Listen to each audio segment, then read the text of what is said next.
Fala, galera, terceiro ano, tudo bem com vocês? Beleza. Galera, hoje basicamente a gente vai dar continuidade na nossa aula de terceiro ano de História do período de Getúlio Vargas, tá? A gente já trabalhou com vocês o período de transição da chamada República Velha para a Revolução de 30.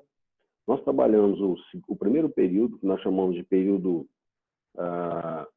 provisório, e agora, a partir de hoje, a gente vai trabalhar num período muito importante, né, da história do Brasil e particularmente da era Vargas, que a gente chama de período constitucional. Esse período constitucional vai de 1934 a 1937. Tá? Ele marca a história do Brasil, primeiro porque, assim como hoje, a gente dá para fazer uma analogia, ou seja, uma comparação com o período atual e o período de Vargas, que o Brasil basicamente estava dividido em dois grupos bem distintos, né, do ponto de vista ideológico. Né? Então, você tem a esquerda, que se apresentava bastante heterogênica, né, o quadro político, e a direita, né, que tinha um caráter bastante fascista, naso-fascista. Né? Você tem a figura aí de Anauê, a figura de Plínio Salgado, intelectual que veio da Semana da Arte Moderna e que representava o fascismo no Brasil. Né?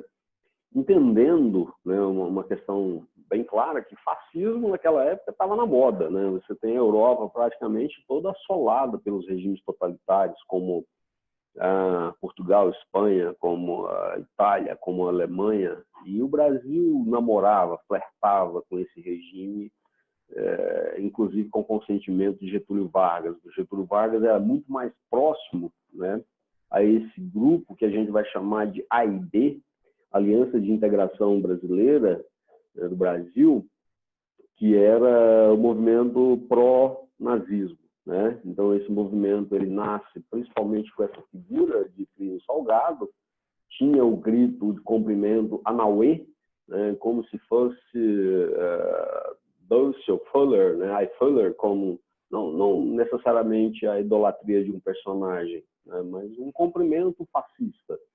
E pregava dentro, né, de algumas convenções já, né, no Sul você teve muitas convenções pregando várias ideias do regime fascista no Brasil, né, a implantação de uma educação fascista com uma bandeira bem peculiar, onde você tem aí Deus, pátria e família, né, com esse símbolo aí que como se fosse uma analogia à suástica nazista, né? Então você tinha esse grupo que defendia essas ideias e combatia, acima de tudo, o comunismo, né, dentro do território brasileiro. Você tinha, basicamente, as chamadas conferências, né, e dessas conferências saíam muitas ideias de um dia o Brasil se tornar, né, uma cópia da Alemanha, uma cópia do fascismo italiano. Tá? Então, esse é o primeiro grupo. Esse grupo, como eu disse anteriormente, ele recebia uma certa simpatia de Getúlio Vargas, que estava no poder. Esse seria, então, um grupo que compunha a rivalidade com outro grupo que estou mostrando para vocês agora, chamado ANL. A ANL, Aliança Nacional de Libertação, era um grupo de esquerda, liderado principalmente por Luiz Carlos Prestes, um camarada que já havia feito uma coluna Prestes, né, um primeiro ensaio, digamos, aí, de ameaça ao socialismo no Brasil, por esse camarada chamado Luiz Carlos Prestes. A esquerda brasileira, ela tinha, a ANL, digamos assim, né, ela tinha um movimento muito mais heterogêneo, muito mais mistura. Dentro desse movimento não tinha só comunistas e socialistas, mas sim também simpatizantes dos anarquistas, uma parte da intelectualidade brasileira. Então, e principalmente a gente tinha, sabendo posteriormente, que esse movimento teve também o apoio da União Soviética.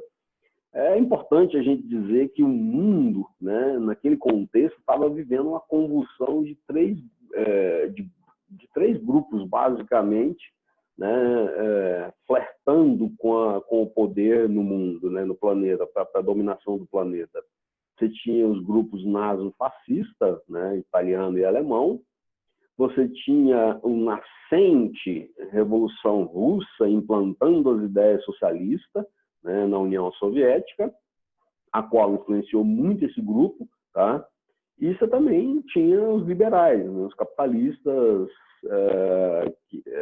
principalmente do lado ocidental, que era a contrapartida disso tudo, né? Então, no Brasil, o que é importante a gente entender é que ele estava dividido em dois grupos muito bem distintos, né? Muito bem definidos. A AIB, Aliança de Integração do Brasil, liderado por Plínio Salgado, e a ANL, a esquerda heterogênica, liderada por Luiz Carlos Prestes. Tá? É importante que a bandeira, né, não mudou muito. Se você observar muito hoje o Brasil atualmente, na contemporaneidade que nós encontramos, o Brasil também se encontra muito dividido, né? Você tem grupos mais radicais, aliás, radicais dos dois lados, né? Você tem os grupos da esquerda e o grupo da direita, né? Que defende as mesmas bandeiras, ou muito próximas, né? As bandeiras, as reivindicações de cada grupo, elas são muito parecidas com 1934 e 1937, com as reivindicações da esquerda e da direita no Brasil hoje. Tá? Só para a gente ter algumas ideias, aqui eu tenho algumas pautas da esquerda, né? Como pão, terra e liberdade.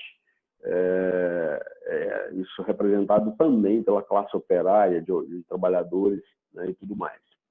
Bom, caminhando para dentro da história do Brasil, a gente teve uma situação bastante interessante, né, nesse contexto, que talvez tenha sido a primeira fake news, né, do Brasil. A primeira mentira política que realmente impactou o quadro político brasileiro talvez tenha acontecido agora nesse bojo, né, da chamado período constitucional de Getúlio Vargas. A princípio, é importante a gente frisar que a esquerda, através de Luiz Carlos Prestes, a ANL, ela tentou um movimento comunista, né? E repito, havia o dedo da União Soviética aqui nesse período, depois descobrimos isso com pesquisas mais aprofundadas, e Luiz Carlos Prestes, então, ele tentou organizar um movimento comunista no Brasil chamado Intentona Comunista, tá? Que pela sua própria fragilidade, pela falta de apoio, pela falta de coordenação, ela foi um verdadeiro fiasco, um fracasso, né? Ela ficou restrita basicamente no Rio Grande do Norte, Rio de Janeiro e Paraíba, e mesmo assim elas aconteceram de forma muito dispersa, não houve uma coesão entre esses grupos. Então, essa intentona comunista ela foi abafada, logicamente, né? E, posteriormente, havia uma aproximação das eleições. Afinal de contas, o Getúlio Vargas entrou, como o próprio nome estava dizendo, num período provisório, né? E logo ele entregaria a democracia para o quadro brasileiro através das eleições, e o Brasil voltaria a ser um país, né, democrático, com eleições e tudo mais. No entanto, a gente entende que logo nesse período o Getúlio Vargas meio que se apegou, né, ao poder, e aí encontramos aí a primeira fake news, né?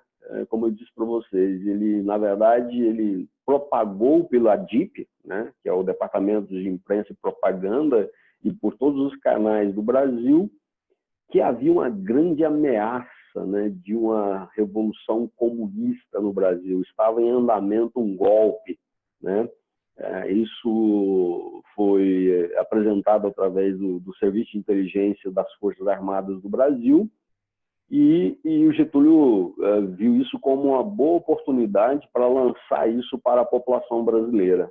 Veja bem, façamos o recado, né, para o povo brasileiro, era o seguinte: olha, povo brasileiro. Nós estamos à mercê, né, de uma revolta comunista, de uma revolta à beira de uma guerra civil, e caso eu não continue no poder, caso a gente não consiga dar andamento à nossa política de governo, os comunistas vão assumir o poder. Com todas aquelas mazelas que a gente já conhece muito bem, né, do comunismo, aquela demonização que existe dentro do comunismo, né? O Getúlio Vargas, então, consegue sensibilizar a população brasileira para que não haja eleições, tá?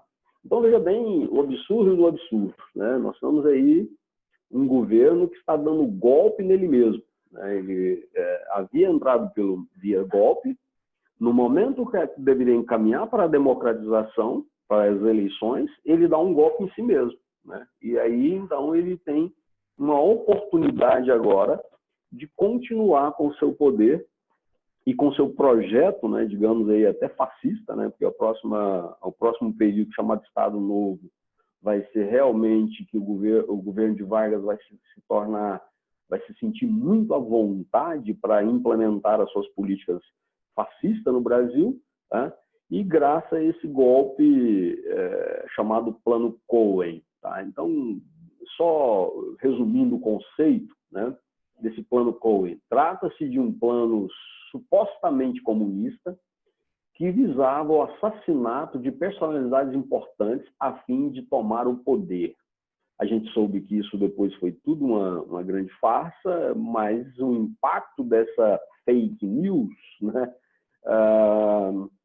é a primeira fake news do Brasil, embora não tivesse os veículos de comunicação que a gente tem hoje, mas ela provocou um impacto muito forte, porque ela consegue tanto continuar com a esquerda e o socialismo na ilegalidade e até desmoralizada pela população, quanto o governo de Vargas consegue, então, perpetuar-se no poder e dar andamento ao seu Estado mais autoritário, que nós vamos chamar posteriormente de Estado Novo.